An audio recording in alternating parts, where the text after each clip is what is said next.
هدية الله أعطاك إياها، هل أنت ترفض الهدية؟ بدأنا كان عندنا واحد يحرص على علو سند، بتلاقي نفسك حطيتي ريلش ما تطلعي. فيتم توثيق الإجازة بطريقة يعني دقيقة جدا. الشيخة فداء اللهم بارك تعطي إجازة في القراءات العشر.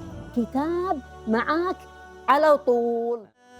أعظم ربح وتجارة أن تردد القرآن في كل زمان، وأعظم فخر واعتزاز أن تصاحب آيات الرحمن، وأجمل تكريم لأي إنسان هو ذاك الوسام الذي يرتبط بأعظم كلام، إنه وسام القرآن. فحفظته وغدا وساما قد علا صدري بما للناس قال الله، حرف تروى بالنقى به المرتل حلقا شدوا على الأسماع ما أندى. مركز الإمام ابن الجزري تابع لوزارة الأوقاف والشؤون الإسلامية. هذا المركز ليس نادراً في الكويت فقط، بل نادر على مستوى العالم. وهذه رسالتي إلى كل حفاظ كتاب الله سبحانه وتعالى في العالم: إذا أردت يا حافظ القرآن أن تأخذ سند عالي إلى النبي صلى الله عليه وآله وسلم بالقرآن، سجل بهذا المركز. وإذا أردت أن تحقق سندك فهذا المركز يحقق الأسانيد في القرآن، وهذا أمر نادر جدا. تعالوا معي شوفوا هذا المركز المتميز والمتخصص في حفظ القرآن الكريم. مركز ابن الجزري في ميزة حقيقة يمتاز على غيره من المراكز، أنه أولا في جانبين: الجانب الأول جانب الإقراء، والجانب الثاني يتعلق بجانب تحقيق الأسانيد القرآنية. جانب الإقراء المشايخ يقرؤون القراءات من الإفراد إلى القراءات العشرة كلها، الحمد لله رب العالمين. الشيء اللي يميز اللي في جانب الإقراء غير علو الأسانيد والإتقان، يميز شيء ثاني اللي هو أن الإجازة اللي تصدر من عندنا معتمدة لغاية وكيل وزارة مساعد، جزاه الله خير. بالنسبة لتحقيق الأسانيد تقريبا أول مركز في العالم مؤسسي، مركز ابن الجزري في العالم الإسلامي. العالم الإسلامي كله. أول مركز بدأ مركز ابن الجزري كان 2012. التحقت فينا بعد ذلك مراكز اللي قبل سنتين، اللي الآن يشتغلون، اللي قبل 3 سنين. لكن كمركز تبع مؤسسة مش أهلي اجتهاد أشخاص، مركز ابن الجزري أول واحد. فيتم توثيق الإجازة بطريقة يعني دقيقة جدا، كأنك توثق لك يعني معاملة رسمية عادية. فيقدمون لنا حتى لو جاء أحد من برا الكويت يبي يحقق سند. نحن الآن فتحنا تحقيق دولي. نعم ما شاء الله. يعني حتى عن طريق الأونلاين يقدر يحقق سند. نعم.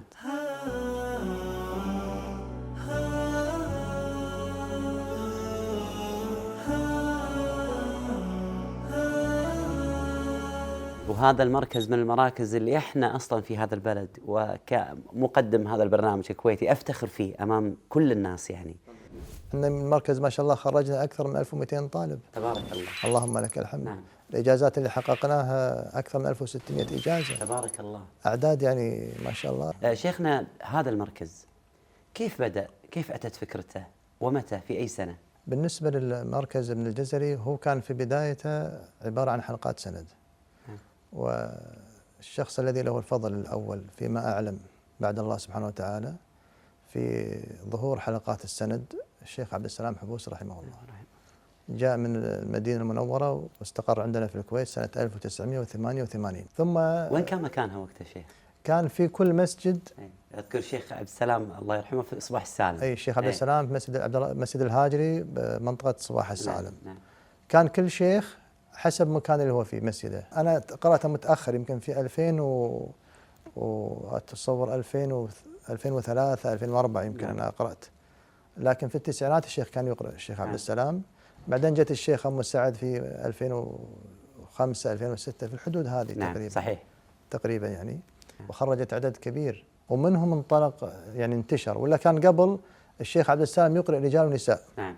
ثم بعد ذلك اقترحنا أن يكون في مركز مقارئ. نعم. سمينا مركز المقارئ الكويتية. نعم. هذه المرحلة الثانية. نعم. كنا نبي نفس المقارئ اللي في مصر. نعم. بدينا أيضا استمرنا في أيضا فترة من الزمن، ثم حقيقة سموه غيروا الاسم إلى مركز ابن الجزري. ما شاء الله. وكان كما يقال يعني أيضا نقلة نوعية حلوة. تم وضع مناهج محددة. نعم. احنا كان في السابق إقراء. نعم. لكن في النقلة الثالثة لا، صار في مناهج محددة وصار أشبه ما يكون بالنظام الدراسي. نعم. بالفعل هناك عدد من طلبتنا فتحوا حلقات وأقرأوا، وجونا ناس يحققون أسانيدهم الله من طلابنا اللي تخرجوا عندنا. والشيء الغريب في المشايخ، وأسأل الله ما يحرمهم الأجر، آمين، أنهم يقرؤون فوق الطاقة ويقرؤون في غير أوقات العمل. الله أكبر. وسام القرآن. من حلقات الإقراء في هذا المركز المبارك، مركز ابن الجزري، حلقة الشيخة فداء لقيان أم عبد العزيز. الشيخة فداء اللهم بارك تعطي إجازة في القراءات العشر، وهي ضيفتنا اليوم. قصتها في حفظ القرآن عجيبة جدا جدا، درس في الصبر والمثابرة. أول ما بدينا في الحفظ كانت يمكن أول دور القرآن اللي تابعة لوزارة الأوقاف. نعم. في ضاحية عبد الله السالم مالت أم عطية الأنصاري. اي نعم. هذه أول بداية. نعم. وحتى يوم يعني رحنا كنت عندي عيال اللي كانوا صغار، بس قلت يلا أبي أنا بحفظ يعني القرآن. إذا ما كان أحد وراك ويتابعك نعم. انسى إنك نعم. أنت تحفظ. إذا ما في شيخ لازم لأن أنت بتحاتي بتروح نعم. عند الشيخ أو الشيخة. لي سنة إني كنت إني أنا بروح، هذا كان في مركز ساعد أخاك المسلم، بروح لهم. نعم. سنة كل مرة بروح أقول ها باكر عقب التسويف سبحان الله. نعم. نعم. وبعدين كان أقول لا بحفظ بالبيت. اي الله وكيلك هالسنة هذه حفظت وجه واحد. أنت بديتي ما كان عندك طموح حفظ القرآن، أنت رحتي إلى مركز يحفظ سورة البقرة وآل عمران. اي لا هو كان المركز يحفظ القرآن كامل. بس أنا قلت له أنا ما فيني شدة حفظ القرآن. رحت على هالأساس، بس أنا بحفظ البقرة وآل عمران، أبي بس الغمامتان هذه اللي فوقي، بس هذا كنت اللي أبي. يذكره بالخير الشيخ مقاوري كان شديد. أنا كنت أخاف يمه هذا كذا شاركت مسابقة وشفت الشيخ نصيح نصيح كان شديد عليكم وايد يعني. وتشوف اللي دار مدارك يعني. أنا كان أتذكر معانا واحدة الله يرحمها يا رب ويغفر له ويجعل هذا القرآن يا رب إن شاء الله نور لها في قبرها. التأتئ مع أنها خريجة يعني جامعية، التأتئ في القراءة مي عارفة تقرأ، تلاقي صعوبة أن هي تقرأ، واستمرت. قاعدين نقول يعني هي اللي جاهدت وهذا احنا ما نستمر. فيعني هذا يعطيك حافز. فتقريبا اتخذت منا يمكن سنة. نعم. على ما حفظناهم ثنتين هم. نعم. أنا قال أنا بس ثنتين هذا بمشي. أقول لهم بعدين سبحان الله ما قدرت. ما قدرت الله. أبي يعني قلت لذة يعني لذة القرآن. لذة القرآن وشيء يعني. بعدين قلت أنا وبعدين يعني هذا الإنسان اللي بياخذه معاه يعني. والله ما فيني بكمل. سبحان الله. اي والله يعني. وهذا فضل من الله مو مني. والله فضل من الله. اختيار والله يا خاتم عبد العزيز. يعني يعني حتى اقول لهم حتى احنا لما دخلنا يعني كنا يمكن 70 وحده. نعم. واللي ختمنا 12. الله. عاد كان يقول لنا الشيخ يعني والله ما استمروا ال70 ما استمروا. عاد يقول لنا الشيخ يقول شوفوا اللي طلعوا ترى كلهم قالوا مشاغل الدنيا. نعم. وما نقدر. نعم. عرفت شلون؟ نعم. يعني احنا الله ثبتنا. نعم. زين. فيقولون شوفوا ترى لين الحين هم مشاغل الدنيا ما خلصت وياهم. اي والله.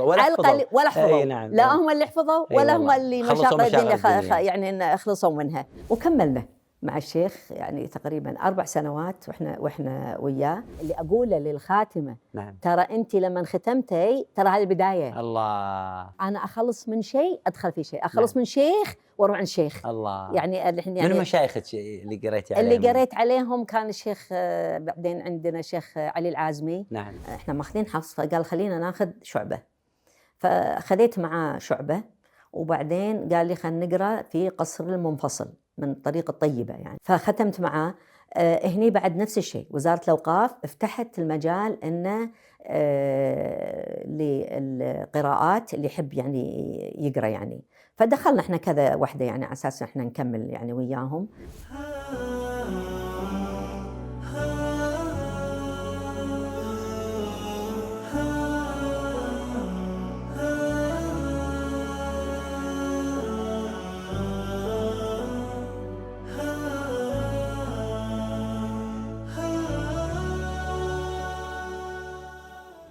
بديت مع الدكتور أحمد بالقراءات. نعم.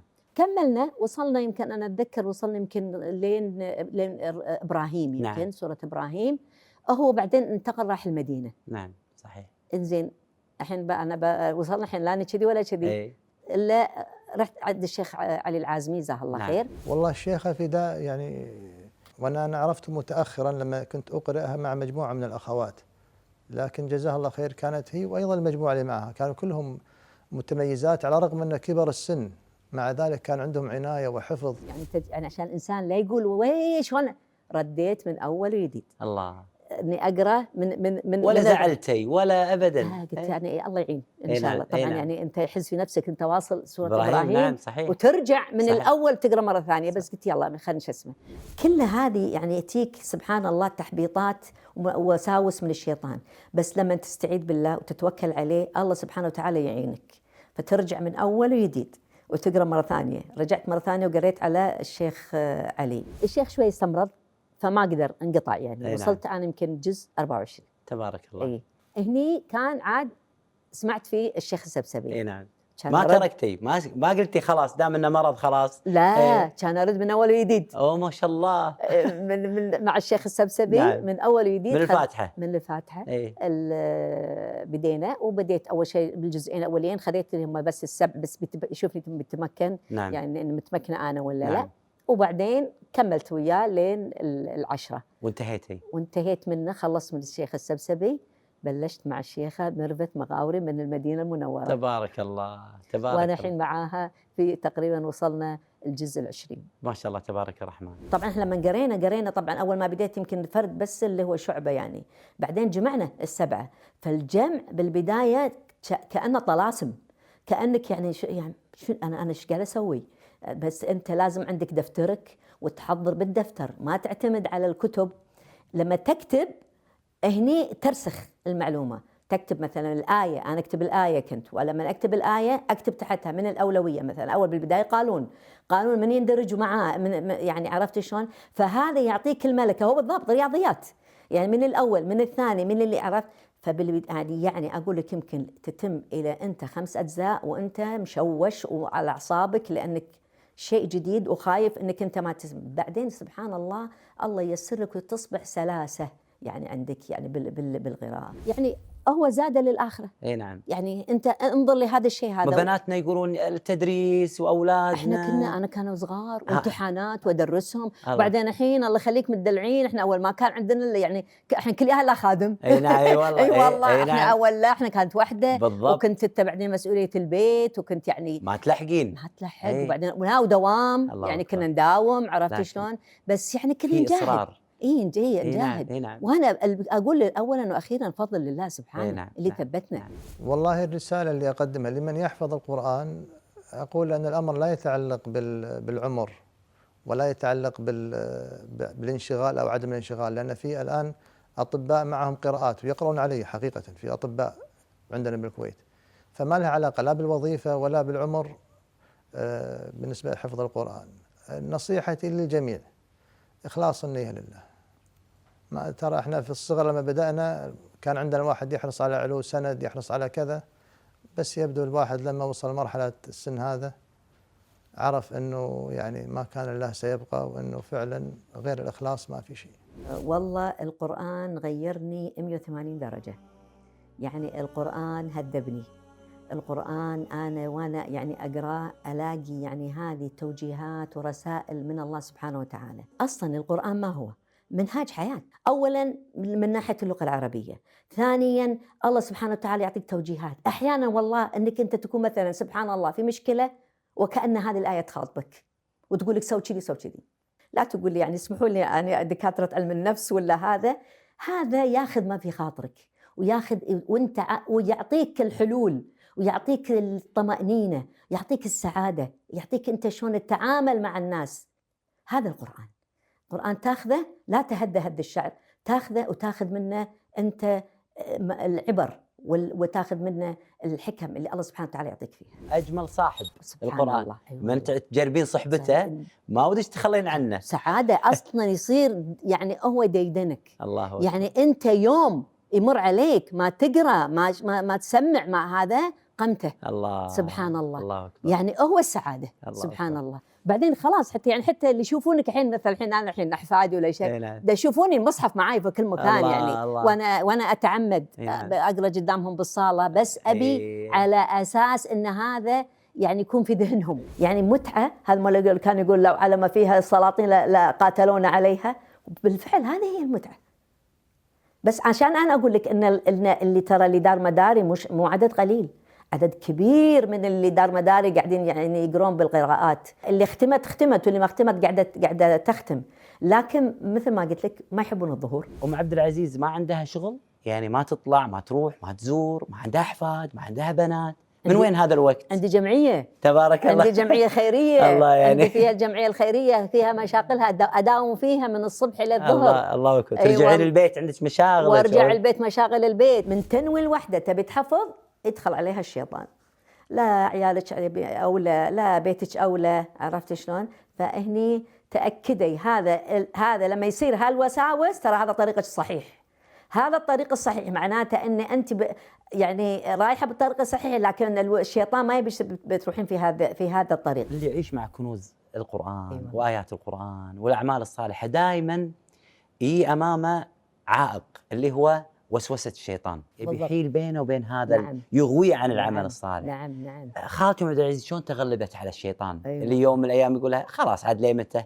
خلصتي حفص عن عاصم، ليش بالقراءات الثانيه؟ بس قاعد يراجعي. لا لحظه، قاعد يراجعي عشان تمكنين. نعم. قاعد يراجعي ليش هذا كله شيطان. بالبدايه بس لعب ليه متى تاخذين انت بالهذيله؟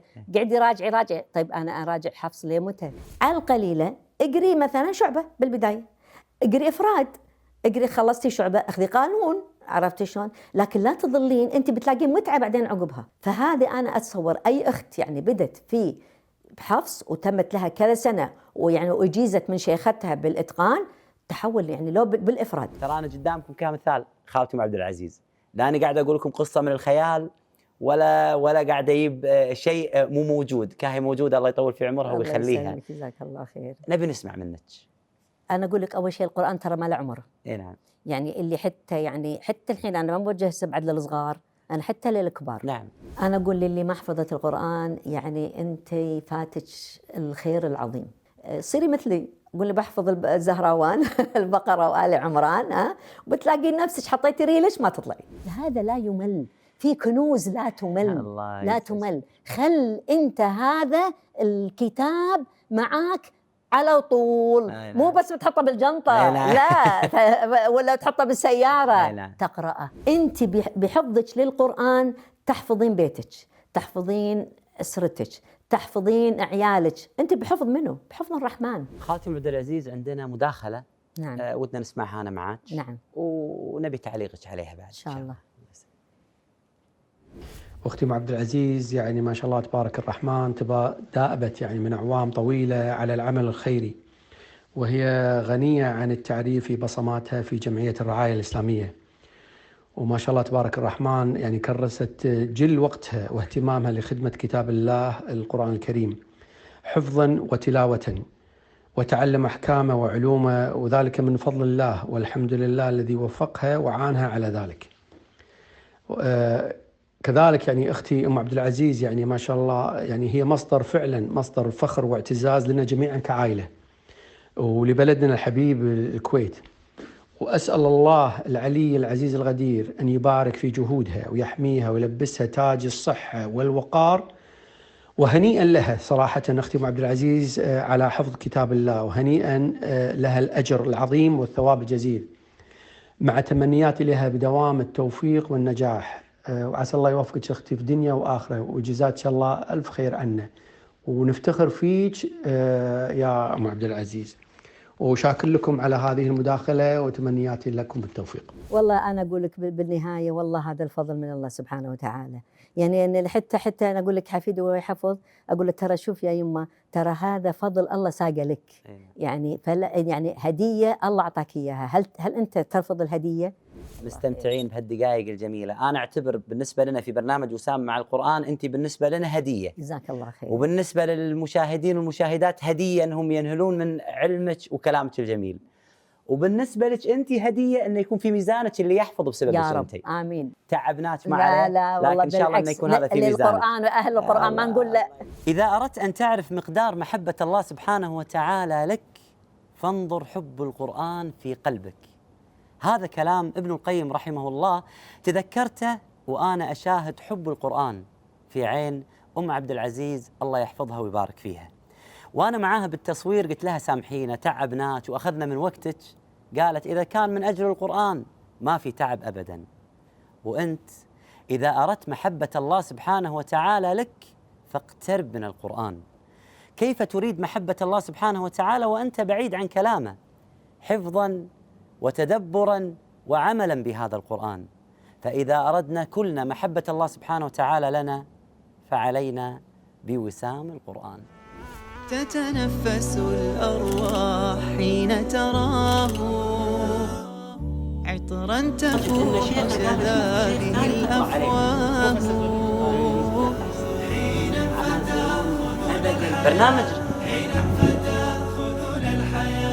والعين تبكي علها تلقاه. فحفظته وغدا وساما قد علا صدري بما للناس قال الله. حرف تروى بالنقى به المرتل حلقا شدوا على الأسماع ما أنداه. فحفظته وغدا وساما قد علا صدري بما للناس قال الله. حرف تروى بالنقى به المرتل حلقا شدوا على الأسماع ما أنداه.